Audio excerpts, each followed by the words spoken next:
In the scorching desert, the heat shimmered on the horizon, transforming the landscape into a sea of endless sand. A wounded police officer dragged himself through the dunes until he collapsed in an isolated spot, his blood staining the hot sand. Beside him, the canine dog remained silent, its breath short, watching the man's ragged breathing. The officer, without strength, murmured a final request. "Don't leave me." The wind picked up, carrying the distant sound of engines that broke the silence. The animal raised its ears, wavering between staying and leaving. A metallic flash on the horizon cut the tension like a blade. And there, for a second, everything stopped. Love stories with animals? Then subscribe now and don't miss any. Thank you for following us. Now we return to our story. The silence of the Mojave Desert was heavy, as if each grain of sand hung suspended in the air, waiting for a breath capable of changing everything.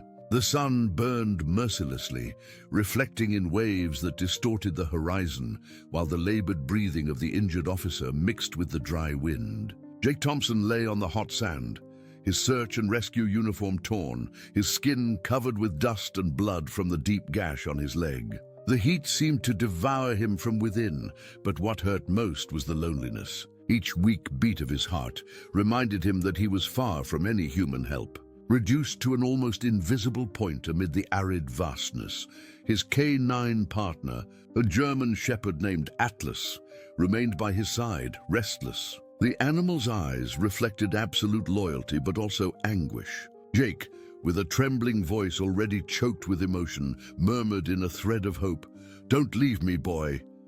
The words were almost swallowed by the wind, but Atlas absorbed them like a sacred command. He brought his muzzle close to his companion's face, licked his bloodied hand, and for an instant seemed to hesitate between remaining vigilant or taking action. The decision he would make next would alter not just Jake's fate, but that of everyone depending on the interrupted rescue mission.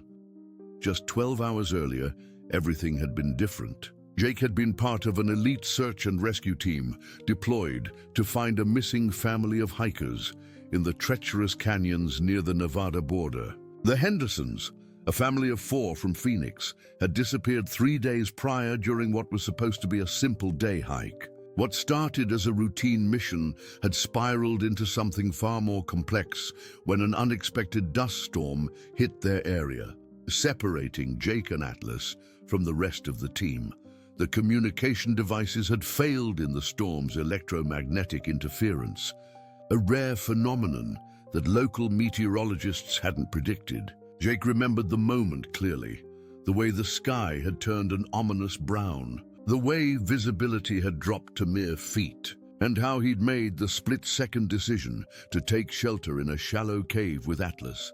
But the cave's entrance had partially collapsed during the storm, and in his desperate attempt to dig them out, Jake had fallen, his leg catching on a jagged rock that tore through muscle and sent waves of pain shooting through his entire body. Now, as the afternoon sun beat down relentlessly, Jake's thoughts drifted between consciousness and delirium. He thought of his daughter Emily, just 8 years old, waiting at home with his ex-wife Sarah. He thought of the promise he'd made to Emily that morning before leaving. "Daddy always comes home, sweetheart." The irony wasn't lost on him that he, a rescuer, now needed rescuing himself. Atlas stood firm, his ears catching the distant echo of engines, a muffled sound that could mean threat or salvation. The dilemma imposed itself like a shadow: protect the fallen officer, exposing them both to discovery, or leave in search of help, risking leaving him defenseless. The dog advanced a few steps, then returned and barked low, as if testing the man's reaction. Jake, already without strength, only moved his lips in silence, reinforcing that initial plea that the desert seemed determined to erase. The animal's training kicked in, overriding even his instinct to stay. Atlas had been trained at the Lackland Air Force Base in Texas, one of the premier K9 training facilities in the country. His handler had always said that Atlas possessed an almost human intelligence, an ability to assess situations and make decisions that went beyond mere obedience. Now, that intelligence would be put to the ultimate test. The first turn came when Atlas followed the trail of marks left by the rescue team's vehicle that had become separated from them during the storm. His sense of smell guided each step, while the distance from the injured officer increased. The animal ran not just by instinct, but with an almost human intelligence, trained to identify allies and enemies. He found along the way traces of spilled water, torn pieces of fabric, boot marks. With each discovery, the tension grew. Any noise could betray him. Any delay could cost his partner's life. Meanwhile, Jake, alone in the sand, sank into fragmented memories. He recalled the training days, the firm words of his superiors, but above all, the silent moments alongside Atlas when mutual trust had formed without the need for orders. They had been partners for 3 years, had rescued dozens of people together, had faced blizzards in Colorado, floods in Louisiana, and now this unforgiving desert. Now, with blurred vision and a weakened body, he wondered if he had done enough to deserve such loyalty. The desert landscape stretched endlessly around him, a sea of sand and rock formations that seemed to mock his helplessness. Vultures circled overhead, dark silhouettes against the bright sky, nature's cleanup crew waiting patiently. Jake forced himself to focus on breathing, on staying conscious, on believing that Atlas would return with help. The alternative was unthinkable. As the sun began its descent toward the horizon, painting the sky in shades of orange and purple, Jake's condition deteriorated. Dehydration was setting in, his lips cracked and bleeding, his thoughts becoming increasingly scattered. He hallucinated briefly, seeing his daughter running toward him across the sand, her laughter echoing impossibly in the vast emptiness. Then Sarah appeared, her face etched with concern, reaching out to him. But they vanished like mirages, leaving him more alone than before. Atlas, meanwhile, had picked up the scent of humans, the familiar smell of the rescue team's standard issue gear, mixing with diesel fuel and sweat. His pace quickened, his powerful legs eating up the distance across the desert floor. The dog's determination was absolute, driven by a bond that transcended the typical relationship between handler and animal. Jake had saved Atlas once, 3 years ago, when the dog had been scheduled to be retired early due to an injury. Jake had fought the bureaucracy, had spent his own money on the surgery Atlas needed, had nursed him back to health during his off hours. That debt was about to be repaid in full. The sound of engines grew louder, and Atlas's ears perked forward. He could distinguish now between the different vehicles, could smell the presence of multiple humans, some familiar, some not. His training told him to be cautious, to assess the situation before revealing himself. But the urgency of Jake's condition overrode caution. Atlas emerged from behind a rocky outcrop and stood in the middle of the dirt road, blocking the path of an approaching convoy of search and rescue vehicles.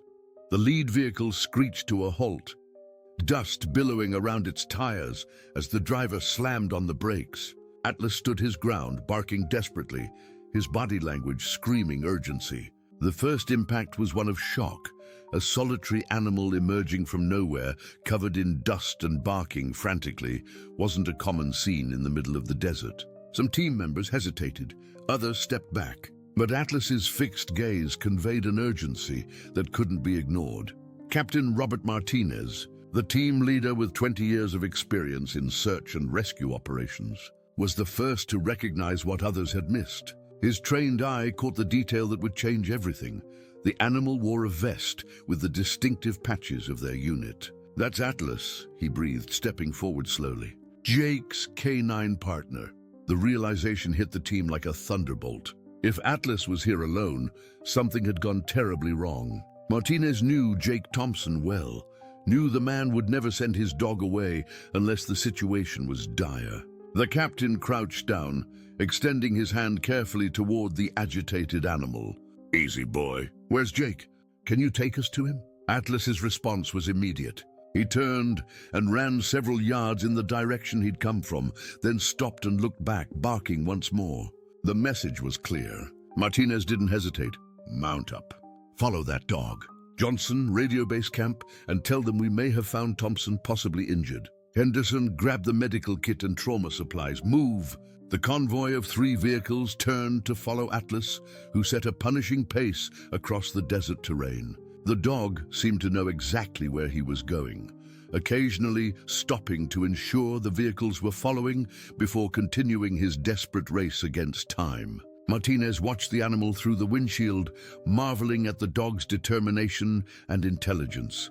As they drove, Martinez's mind raced through the possibilities. Jake Thompson was one of his best officers, a man who had saved countless lives over his decade in search and rescue.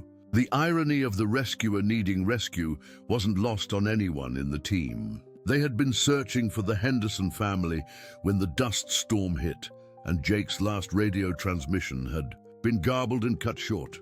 That was 12 hours ago. 20 minutes of hard driving brought them to a landscape of jutting rock formations and deep arroyos. Atlas suddenly veered off the established trail, leading them into terrain that tested the vehicle's capabilities. "Sir, we're getting into dangerous territory," the driver warned. "The ground's unstable here." "Follow the dog," Martinez ordered firmly. "He knows what he's doing." They proceeded more slowly now, carefully navigating around boulders and across sandy washes. Atlas maintained his pace just ahead of them, occasionally looking back with what could only be described as impatience. The sun was lower now, casting long shadows across the desert landscape, and the temperature was beginning to drop from its midday peak. Suddenly, Atlas stopped and began barking frantically, pawing at the ground near a shallow cave formation partially obscured by fallen rocks. Martinez was out of the vehicle before it fully stopped, medical kit in hand. What he found made his stomach clench. Jake Thompson lay in the shadow of the rocks, his uniform torn and bloodied, his face pale beneath the dust and grime. But he was breathing, thank God he was still breathing. "Jake! Jake, can you hear me?" Martinez dropped to his knees beside his colleague, his fingers automatically checking for a pulse. It was there, weak but steady. Jake's eyes fluttered open, unfocused at first, then widening in disbelief as he recognized his captain. "Martinez?" Jake's voice was barely a whisper, his throat raw from dehydration. "Is that really you, or am I hallucinating again?" "It's really me, Jake. Atlas brought us to you. You're going to be okay." Martinez was already assessing the injuries, his experienced hands gentle but thorough. The leg wound was serious, but manageable if they acted quickly. Dehydration was the immediate concern, along with potential heat exhaustion. Atlas pushed his way past the other team members who had gathered around, his nose finding Jake's hand. The dog's entire body seemed to sag with relief as Jake's fingers weakly scratched behind his ears. "Good boy," Jake whispered. "Such a good boy." The team worked with practiced efficiency.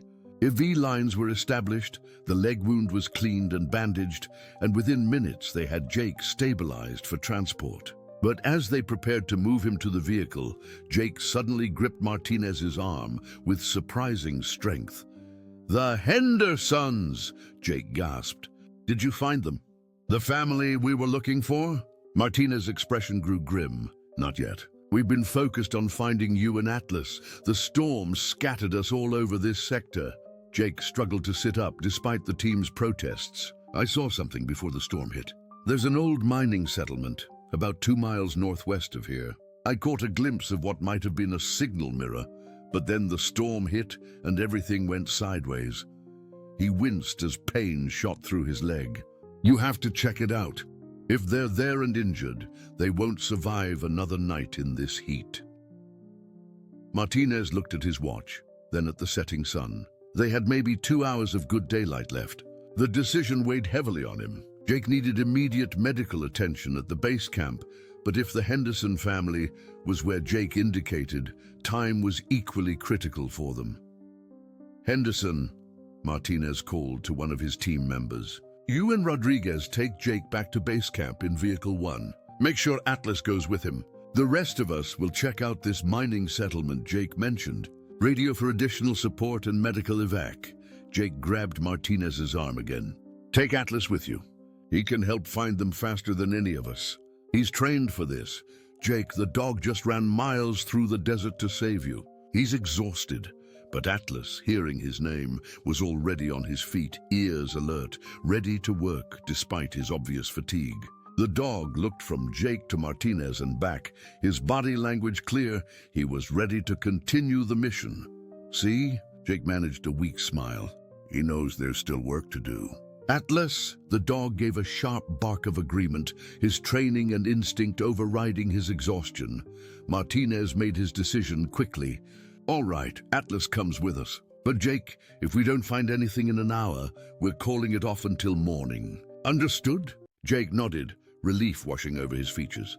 As the team split up, with one vehicle heading back to base camp with the injured officer, and the other two proceeding northwest with Atlas in the lead, none of them could have predicted the shocking discovery that awaited them at the old mining settlement. A discovery that would reveal the true reason the Henderson family had disappeared and expose a secret that had been buried in the desert for over 50 years. Atlas led the convoy northwest with renewed purpose, his nose constantly testing the air for scents that might indicate human presence. The landscape shifted subtly as they traveled, the sandy desert giving way to rockier terrain, dotted with the skeletal remains of long-abandoned mining operations. Wooden support beams jutted from the earth like broken bones, and rusted equipment lay scattered across the landscape. Monuments to a bygone era of desert prospecting. Captain Martinez scanned the horizon through binoculars, searching for any sign of the mining settlement Jake had mentioned. The sun was sinking rapidly now, painting the sky in brilliant shades of orange and red that seemed to set the very desert ablaze. In 30 minutes, maybe less, they would lose the light entirely. "There!" shouted Officer Lisa Chen from the passenger seat, pointing toward a cluster of structures barely visible against the darkening landscape.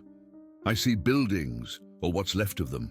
The vehicles accelerated as much as the rough terrain would allow, bouncing over rocks and dips in the ground. Atlas suddenly broke into a sprint, his powerful legs carrying him ahead of the convoy. His barking echoed across the empty desert, urgent and insistent. As they approached, Martinez could make out the remains of what had once been a small mining settlement. A handful of weather-beaten wooden buildings stood in various states of decay, their walls bleached silver by decades of harsh sun and sandstorms. What appeared to have been the main structure, possibly an old company store or administrative building, was the most intact, though its roof sagged dangerously in the middle. Atlas was pawing frantically at the door of this main building, his barks becoming more desperate.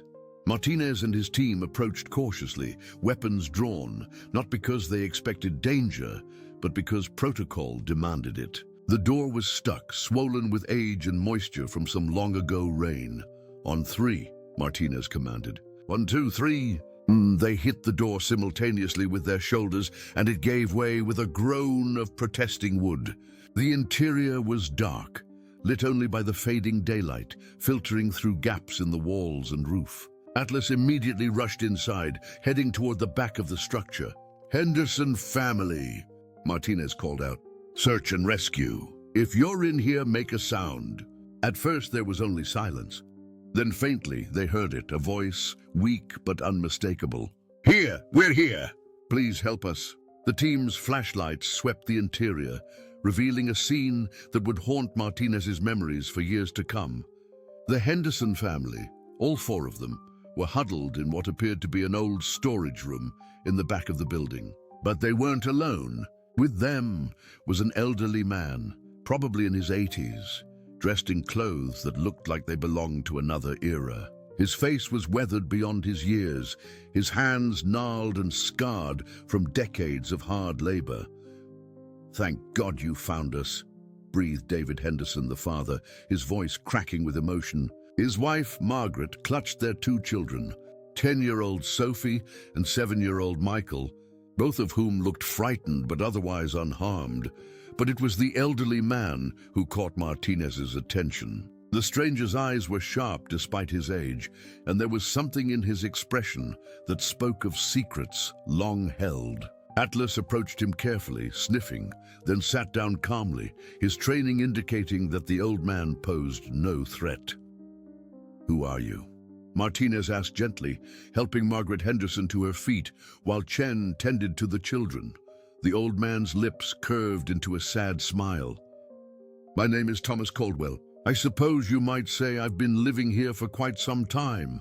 David Henderson interjected quickly. "He saved us, Captain. When we got lost in the storm, we stumbled upon this place. We were desperate, dehydrated, scared. Thomas found us, gave us water from a hidden spring he knows about, and kept us safe. Living here?" Martinez repeated, his mind racing. "Sir, this place has been abandoned for decades. How long have you been here?" Thomas's gaze drifted to the old walls, as if seeing through them to memories only he could access. 53 years, 2 months, and 16 days, give or take. "I stopped counting precisely after the first decade." The team exchanged shocked glances. Lisa Chen spoke up. "Mr. Caldwell, you've been living in the desert alone for over 50 years. Why? Are you hiding from something?" "Someone." Thomas shook his head slowly. "Not hiding, young lady, waiting and protecting." "Protecting what?" Martinez asked, his instincts telling him they were on the verge of something significant. The old man struggled to his feet with David Henderson's assistance. "I suppose it's time to let go of the burden I've carried all these years. Follow me, if you will. But be warned, what I'm about to show you will change how you think about this desert, about history itself." Despite their urgency to get the Henderson family to safety, Martinez's curiosity was piqued. Thomas led them through a concealed door in the back of the storage room, down a set of surprisingly well-maintained wooden stairs that descended into the earth. The air grew cooler as they descended, and Martinez noticed that the walls of the stairwell were reinforced with modern-looking supports, clearly added long after the mining operation had ceased. At the bottom of the stairs was a heavy metal door, relatively new, with a combination lock that looked out of place in the ancient mining settlement. Thomas's gnarled fingers worked the combination with practiced ease, and the door swung open to reveal something that made the entire team stop in their tracks. The room beyond was a natural cavern that had been converted into a living space and, more significantly, into what could only be described as a museum. Display cases lined the walls, filled with artifacts that gleamed under battery-powered lights. But these weren't ordinary mining artifacts. These were Native American relics of incredible beauty and obvious historical significance. Pottery, jewelry, ceremonial objects, all preserved in pristine condition. "My God," breathed Chen, her flashlight playing across the displays. "Is this what I think it is?" Thomas nodded solemnly. "The lost Pueblo treasures. 53 years ago, I was part of the last mining operation here. We accidentally broke through into an ancient Pueblo settlement, perfectly preserved by a cave-in that had sealed it off hundreds of years ago. My supervisor wanted to sell everything on the black market. The crew, they were all for it. Quick money, they said. No one would know." He paused, his eyes growing misty with memory. "But I couldn't let that happen. These weren't just objects to be sold. They were the legacy of a people, a culture. So I did something drastic. I staged an accident, made everyone think the cave had collapsed and that I was buried in it. They left, thinking I had passed away, trying to save the artifacts. I stayed behind, living off the grid, protecting these treasures until the right moment came to reveal them to the world." Margaret Henderson spoke up, her voice filled with wonder. "He told us everything while we waited. He knew the storm would pass, knew you'd be searching. He said he'd been preparing for this moment, waiting for a sign that it was time to finally share his secret." Martinez was struggling to process this information. "Mr. Caldwell, do you understand what you've done? Faking your own passing, living in isolation for decades. These artifacts should have been reported to the authorities, to the tribal nations they belong to." "I know," Thomas said quietly, "and I'm ready to face whatever consequences come my way. But I couldn't risk them being stolen, sold, lost forever. I had to protect them until I could ensure they would be properly preserved and returned to the descendants of those who created them." Sophie Henderson, the 10-year-old daughter, had been quietly exploring the cavern with Atlas by her side. Suddenly she called out, "Mom! Dad, Captain! There's something else here, look!" In the far corner of the cavern, behind the display cases, was another door. This one was ancient, made of stone and covered in petroglyphs. Thomas's face paled. "That door, I could never open it. I tried for years, but it wouldn't budge. I thought it was just sealed permanently." But Atlas was at the door now, pawing at its base. And to everyone's astonishment, the stone door was slowly, impossibly, beginning to move. The stone door moved with a grinding sound that echoed through the cavern, dust falling from its ancient hinges. Atlas stepped back, his ears laid flat against his head, a low whine escaping his throat. The team watched in stunned silence as centuries-old mechanisms, triggered by some unknown pressure point the dog had activated, slowly revealed what lay beyond. Cool air rushed out from the opening, carrying with it the scent of earth and time. Martinez stepped forward cautiously, his flashlight beam cutting through the darkness beyond the doorway. What he saw made him gasp audibly. The chamber beyond was enormous, a natural cathedral carved by water and time over millennia. But it was what filled the chamber that took everyone's breath away. Paintings covered every surface of the walls, extending up into the darkness above them. Not the faded petroglyphs they had seen elsewhere, but vibrant, detailed murals that seemed to have been painted yesterday rather than centuries ago. The colors were impossibly bright, reds and yellows and blues that seemed to glow in their flashlight beams. "How is this possible?" Jen whispered, her voice filled with awe. "These should have faded, deteriorated over time." Thomas Caldwell stood at the threshold, tears streaming down his weathered face. "In all my years here, I never knew this existed. I spent decades protecting artifacts in the outer chamber, never knowing that the greatest treasure was right here, just beyond my reach." David Henderson, still weak from his ordeal, but unable to resist the pull of discovery, moved closer to examine the paintings. "Look at this," he said, his voice trembling with excitement. "These aren't just random images.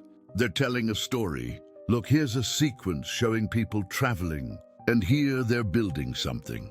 Margaret Henderson, who had studied art history in college, moved along the wall, her fingers hovering just inches from the painted surface, careful not to touch. "This is incredible.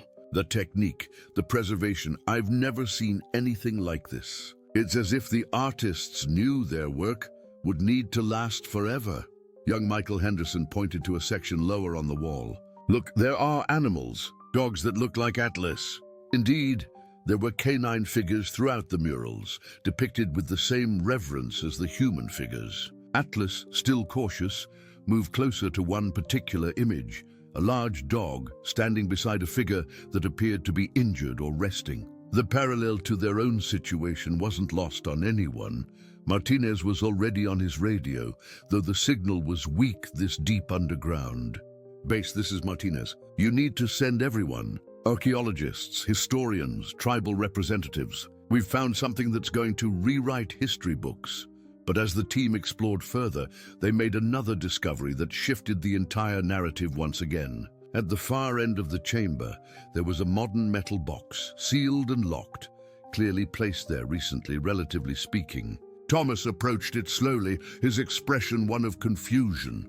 "This wasn't here before," he said firmly. "I would have noticed. This is new." Martinez examined the box carefully. It bore a serial number and what appeared to be government markings, though they were partially obscured by dust. With careful effort, they managed to open the box. Inside were documents, official-looking papers sealed in protective plastic, and a leather journal. Chen pulled out the journal carefully, opening it to reveal neat handwriting dated just 3 years prior. "According to this," she said, reading aloud, "someone else knew about this place. Listen to this. I have confirmed that Thomas Caldwell is still alive and maintaining his vigil over the Pueblo artifacts. His dedication is admirable, though misguided. However, I have discovered what he could not, the true entrance to the sacred chamber. The Pueblo people were more advanced than we ever knew, They created a preservation system using natural minerals in the cave walls that would keep their history alive indefinitely. But I cannot reveal this knowledge yet. The world is not ready. The tribal nations must be the ones to decide when and how this story is told. Martinez felt a chill run down his spine. Who wrote this? Is there a signature? Chen flipped to the last page. Dr. James Whitmore, Department of Anthropology, University of Nevada, Las Vegas, dated 3 years ago. The name hit David Henderson like a physical blow. James Whitmore? That's my uncle. He passed away 2 years ago. We thought it was a heart attack during a hiking trip, alone in the desert. The pieces began to fall into place. Margaret Henderson's voice was barely a whisper. David, your uncle's last words to you, remember? He said, "Find the guardian in the desert. The truth waits with the loyal one." We thought he was delirious from dehydration when they found him. But he wasn't, was he? Thomas Caldwell's eyes widened with recognition. James Whitmore, yes, I remember him now. He came here about 3 years ago, said he was doing research. He was the only person who ever found me in all these years. He promised to keep my secret until the time was right. Martinez read further in the journal. Dr. Whitmore writes that he discovered this chamber by accident while studying geological formations. He realized that Thomas had been protecting the outer artifacts, not knowing about this sacred chamber. But he also writes that he couldn't reveal it publicly because there was a legal dispute over land rights in this area. A corporation was trying to claim mineral rights, and if they found out about these artifacts, they would find a way to exploit them. The Henderson Mining Company, David said quietly. It's my family's corporation. Uncle James was trying to stop us from mining here, but he couldn't tell us why without revealing the sacred chamber. The legal dispute, it's still ongoing. The full weight of the revelation settled over the group. Dr. Whitmore had known about both Thomas Caldwell's vigil and the sacred chamber. He had been trying to find a way to protect both while navigating complex legal and family dynamics. His sudden passing had left this knowledge buried literally and figuratively in the desert. But how did you end up here? Martinez asked the Henderson family. Of all the places in this vast desert, you ended up at this exact location. Margaret pulled out a crumpled piece of paper from her pocket. This map. We found it in James's belongings when we were settling his estate. We thought it was just one of his hiking routes. We decided to take a family hike in his memory, to feel close to him again. When the storm hit, we followed the map, thinking it would lead us to shelter. It brought us here, to Thomas. Uncle James left us a trail, Sophie said, with the clarity that sometimes comes to children. He wanted us to find this place, to find Mr. Thomas. The old guardian sat down heavily on a natural stone formation, the weight of decades finally catching up to him. All these years, he said softly. I thought I was alone in this mission, but James knew. He was protecting the secret too, in his own way. And now, through his family, the truth can finally be told the right way. Atlas moved to sit beside Thomas, placing his head on the old man's knee in a gesture of comfort that transcended species. The dog seemed to understand, in his own way, the significance of loyalty and guardianship that both Thomas and Dr. Whitmore had embodied. Martinez made a decision. We need to get everyone to safety first. The Henderson family needs medical evaluation, and Thomas, you need proper care after decades in the desert. But I'm sealing this site immediately. This discovery belongs to the tribal nations whose ancestors created it. They will decide how and when the world learns about this. As they prepared to leave the chamber, young Michael noticed something that everyone else had missed. Look, he exclaimed, pointing to a section of the mural near the entrance. It shows people leaving but promising to return. And look, there's a date marker here using the stars. Thomas moved closer, his old eyes squinting at the astronomical positioning depicted in the painting. If I'm reading this correctly, and I've spent enough years studying the stars in this desert to know, this alignment will occur again in exactly 1 week. The implications were staggering. The ancient Pueblo people had not just created a time capsule, they had created a calendar, a promise to return when the stars aligned just as they had when they left. And that alignment was about to happen for the first time in centuries. The journey back to base camp was somber, yet charged with anticipation. Thomas Caldwell rode in the lead vehicle, flanked by Martinez and Chen, while the Henderson family followed in the second vehicle with Atlas keeping watch over them. The old Guardian had insisted on one condition before leaving, that tribal representatives be contacted immediately, before any news of the discovery leaked to the public or worse, to the mining company that still had legal claims pending on the land. As they drove through the darkening desert, now illuminated only by their headlights and the emerging stars above, Martinez made the critical calls. First to tribal council members from the 3 nations whose ancestral lands encompassed this region, the Paiute, the Shoshone, and the Hopi. Then to the state's Archaeological Preservation Society. Each call was met with a mixture of disbelief and urgent interest. "You understand," Martinez said into the radio. "Speaking with Elder Sarah Nightcloud of the Paiute Nation, this must remain confidential until you and the other tribal leaders can assess the situation. There are legal complications with the mining rights that could threaten the site." Elder Nightcloud's response was firm. "We will be there by tomorrow morning with our cultural experts. Captain Martinez, my people have stories of such a place, passed down through generations. We call it the Chamber of Eternal Memory. We thought it was only legend." Meanwhile, in the vehicle behind them, David Henderson was having a revelation of his own. As his children slept exhausted from their ordeal, he turned to his wife with tears in his eyes. "Margaret, I understand now why Uncle James fought us so hard on the mining rights. He wasn't trying to hurt the family business. He was trying to protect something infinitely more valuable than any minerals we could extract." Margaret squeezed his hand. "What are you thinking, David?" "I'm thinking that tomorrow morning I'm calling the board of directors and withdrawing our claim to the land.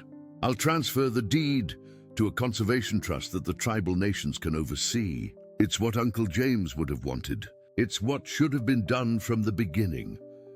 Back at base camp, the scene was one of controlled chaos. Medical teams attended to Thomas, who despite his decades of desert survival, was dehydrated and malnourished. The Henderson family was checked over, given fluids and warm blankets. But it was Jake Thompson's reunion with Atlas that brought tears to the eyes of even the most hardened rescue workers.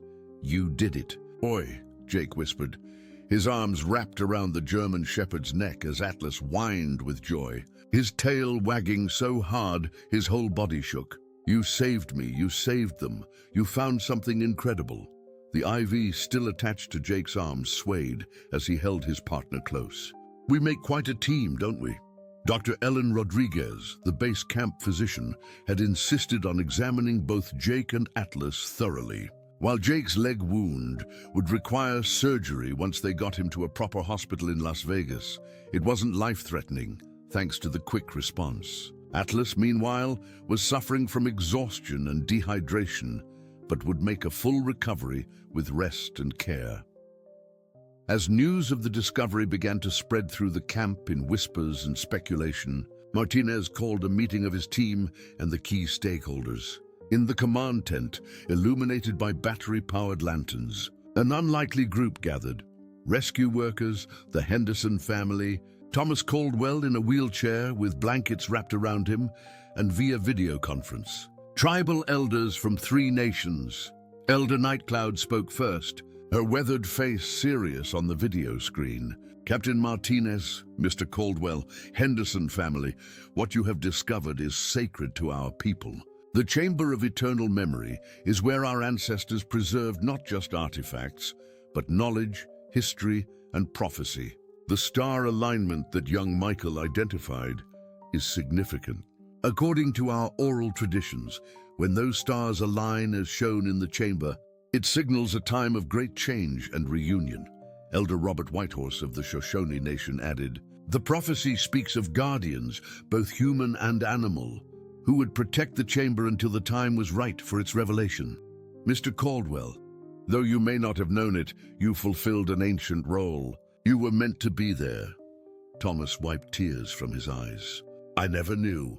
I just knew I couldn't let those treasures be lost or stolen. I thought I was running from the law, hiding from prosecution. But maybe I was answering a calling I didn't understand. Elder Mary Chasing Hawk of the Hopi Nation, the eldest of the three leaders, spoke with a voice that carried the weight of generations. And the dog, Atlas, he too played a role written in the stars. Our stories tell of spirit animals who would guide the way when the time came. The loyalty between man and animal, it is sacred, a bridge between the physical and spiritual worlds. Jake, who had insisted on being brought to the meeting despite his injuries, looked down at Atlas lying beside his wheelchair. The dog's ears perked up at the mention of his name, but he remained calm and attentive, as if he understood the gravity of the moment. David Henderson cleared his throat, his voice steady despite his emotion. Elders, I want to formally announce that I will be withdrawing all mining claims to the land where the chamber was discovered. Furthermore, I propose that my family's company establish a foundation to fund the preservation and study of the site, to be administered entirely by the tribal councils and approved academic institutions. The elders conferred quietly among themselves before Elder Nightcloud responded. This is a generous offer, Mr. Henderson, and we accept it in the spirit of reconciliation and healing. Your uncle, Dr. Whitmore, would be proud of this decision. Sophie Henderson, who had been quietly listening, spoke up suddenly. I want to help too. I want to learn about the Pueblo people, about their art and their stories. Can I? Elder Chasing Hawk smiled warmly. Child, you and your brother are part of this story now. When you are old enough, if the calling remains in your heart, we would welcome you to study and help preserve this heritage. Martinez stood, addressing the assembly. We have 1 week until the star alignment. In that time, we need to ensure the site is properly secured and that the tribal nations can prepare for whatever ceremony or acknowledgement is appropriate. I'm recommending that this area be declared a protected archaeological site immediately. What happened next caught everyone off guard. Thomas Caldwell, who had been quiet for much of the meeting, struggled to his feet despite the protests of Dr. Rodriguez. There's something else, he said, his voice stronger than it had been in hours. Something I haven't told anyone yet. The tent fell silent. Thomas reached into the pocket of his worn jacket and pulled out a small, wrapped bundle. Carefully, he unwrapped it to reveal a piece of pottery, clearly ancient, decorated with intricate designs that matched those in the sacred chamber. This piece, Thomas said, his hands trembling slightly, was given to me by a woman I met in my first year in the desert. I was still trying to figure out how to survive, and she appeared one day at the mining settlement. She was elderly even then, dressed in traditional clothing. She never told me her name, but she taught me how to find water, how to read the desert, how to survive. Before she left, she gave me this and told me to keep it safe until the Guardians returned. Elder Chasing Hawk leaned forward, her eyes wide. Describe this woman, Mr. Caldwell. Please, every detail you can remember. Thomas closed his eyes, remembering. She was small, with long silver hair in traditional braids. She had a scar on her left hand, shaped like a crescent moon. Her eyes were dark, but seemed to see right through you. She spoke English, but with an accent I couldn't quite place, and sometimes she would hum songs that made the desert seem less lonely. The three elders exchanged looks of astonishment. Elder Whitehorse spoke first, his voice filled with emotion. The description you give matches that of my grandmother's sister, she who waits by the stars. She disappeared from our reservation over 60 years ago. We believed she had passed away in the desert, but our medicine people said her spirit had gone to watch over something sacred. She's part of our oral histories too, added Elder Nightcloud. A woman who walked between worlds, neither fully here nor fully gone. Some say she was waiting for a sign, for the right time to return. Thomas looked down at the pottery piece in his hands. She told me I wasn't alone in my guardianship. She said others had watched over the sacred places for generations, seen and unseen. I thought she was speaking metaphorically. Atlas suddenly stood, walked over to Thomas, and gently placed his paw on the old man's knee. The gesture was so deliberate, so purposeful, that everyone in the tent felt a chill run down their spines. It was as if the dog was acknowledging Thomas's revelation, confirming something that went beyond normal understanding. Lisa Chen, who had been documenting everything, spoke up. If I may, this adds another layer to Dr. Whitmore's journal. He wrote about sensing a presence in the desert, about feeling guided to discoveries. He mentioned dreams of an elderly woman showing him the way. Margaret Henderson gasped. James told me about those dreams. In his last weeks, he kept talking about a woman who visited him, telling him the guardians were gathering, that the time of revelation was approaching. We thought it was the medication talking, but what if it wasn't? The implications were staggering. What they had stumbled upon wasn't just an archaeological discovery. It was the culmination of something that had been set in motion generations ago. A chain of events that connected past and present, human and animal, seen and unseen. 1 week later, the desert was transformed. Where once there had been only endless sand and abandoned ruins, now stood a gathering of hundreds of people. Tribal members from across the Southwest had traveled to witness what their elders were calling the Great Revelation. The site had been carefully secured, with archaeological teams working around the clock under tribal supervision to ensure everything was documented and protected. Jake Thompson stood without crutches for the first time since his rescue. His leg still bandaged but healing remarkably well. Atlas sat beside him, a new collar around his neck adorned with traditional beadwork gifted by Elder Nightcloud. The dog had become something of a celebrity, but he remained focused on Jake, his loyalty unwavering. The Henderson family stood nearby, their lives forever changed by what had happened in this desert. David had kept his promise, signing over the land rights to a conservation trust. The board of directors of Henderson Mining Company, initially resistant, had been swayed when the story broke nationally. The positive publicity from their donation had actually increased their stock value, proving that sometimes doing the right thing was also good business. Thomas Caldwell, no longer the desert hermit but honored as a guardian, sat in a place of respect beside the tribal elders. In the past week, he had undergone a transformation. Proper food, medical care, and the recognition of his sacrifice had given him a new lease on life. The authorities had decided not to press any charges, recognizing that his actions, while unorthodox, had preserved invaluable cultural heritage.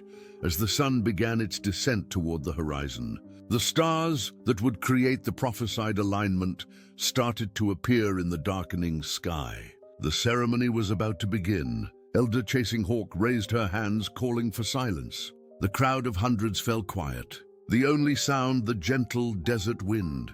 "We gather here," she began, her voice carrying across the desert, "at a place where past and future meet, where loyalty and sacrifice have preserved the wisdom of our ancestors. The chamber of eternal memory has been revealed not by accident, but by design, a design set in motion by those who came before us."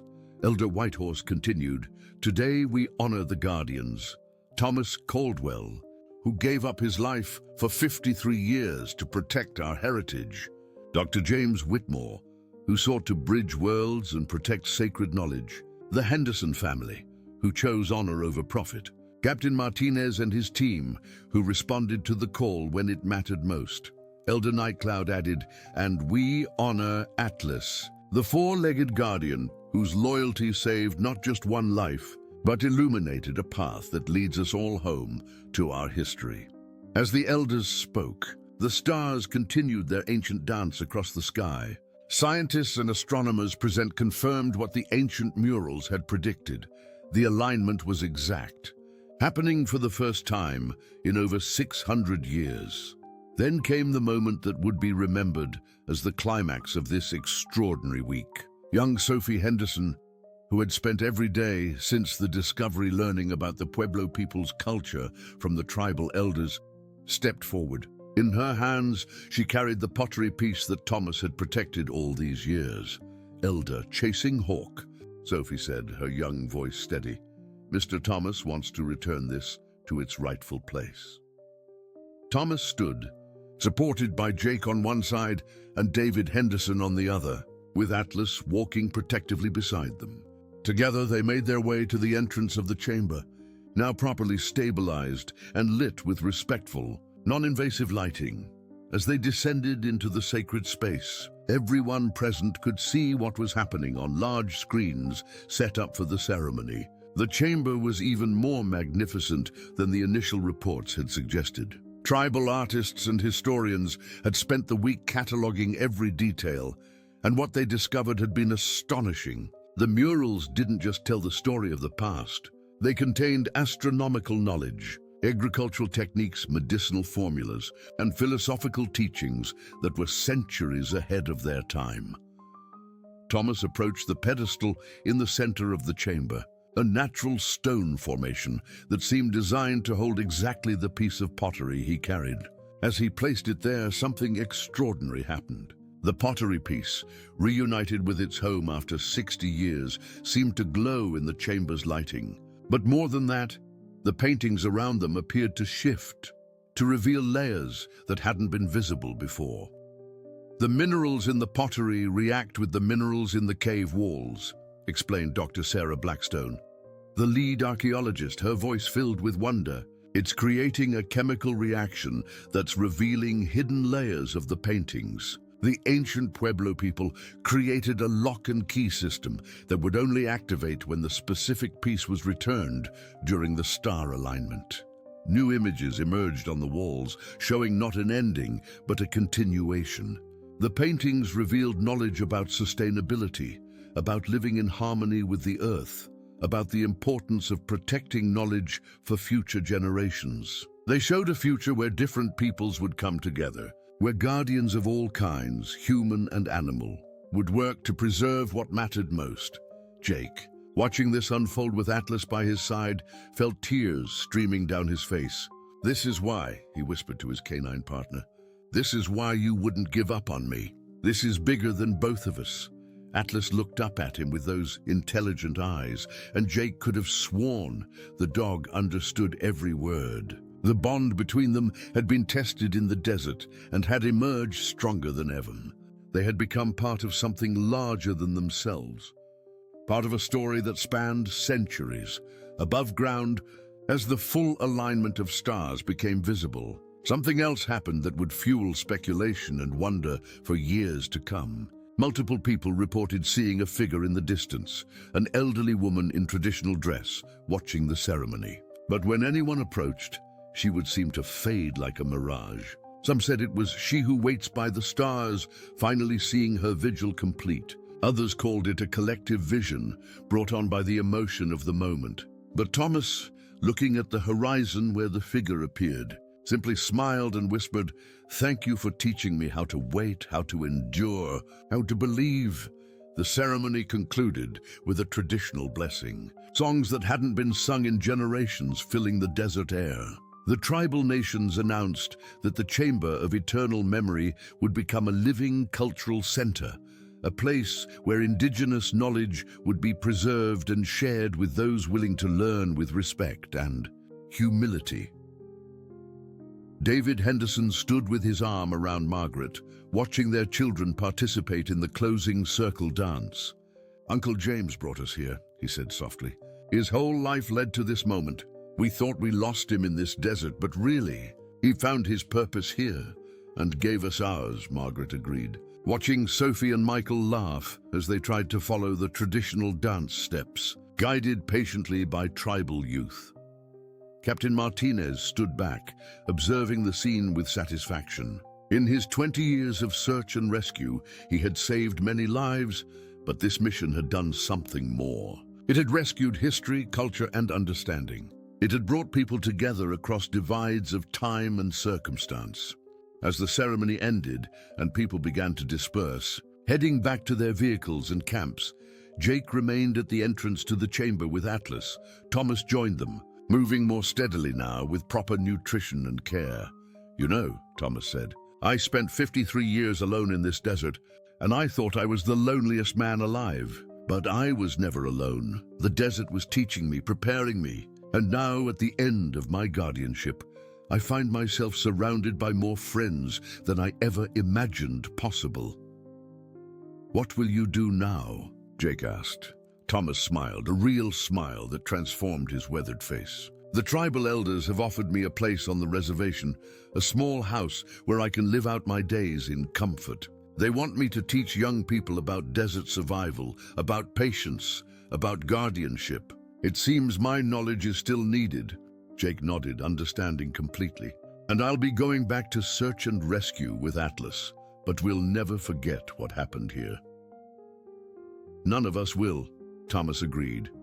"This desert has a way of marking people, changing them.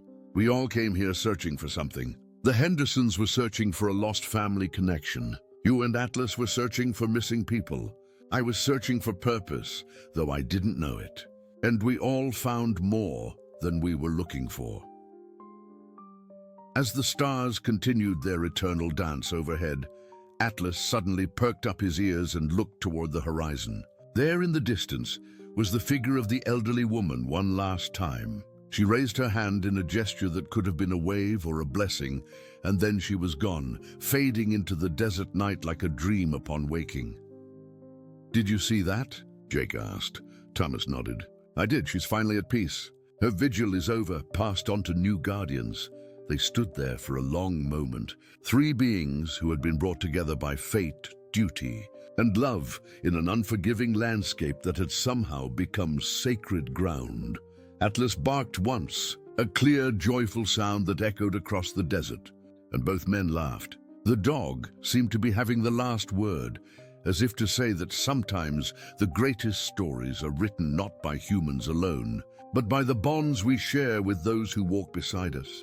Whether on two legs or four, the desert night deepened, stars blazing overhead in the clear air, and in that moment all was as it should be. The past had been honored, the present was full of purpose, and the future held infinite possibilities for those brave enough to guard what truly mattered. Dear listeners, we hope the story of Jake, Atlas, Thomas, and the Henderson family has moved you deeply. Their journey through the Mojave Desert reminds us that loyalty knows no bounds, that guardianship takes many forms, and that sometimes the greatest treasures are those we protect for others. This tale of courage, sacrifice, and the unbreakable bond between a man and his canine partner shows us that even in the most desolate places, hope and purpose can flourish. If this story touched your heart, we invite you to explore our special playlist of equally captivating narratives that celebrate the extraordinary connections between humans and animals, between past and present, between duty and devotion. You'll find it by clicking to your left. Please subscribe to our channel and give this video a thumbs up to help others discover these meaningful stories. Every day, we bring you unique tales that explore the complexity of life, love, and loyalty. Don't miss our upcoming content. Join us in the comments section and share which part of Jake and Atlas's journey resonated most with you. We can't wait to hear from you and continue this emotional journey together.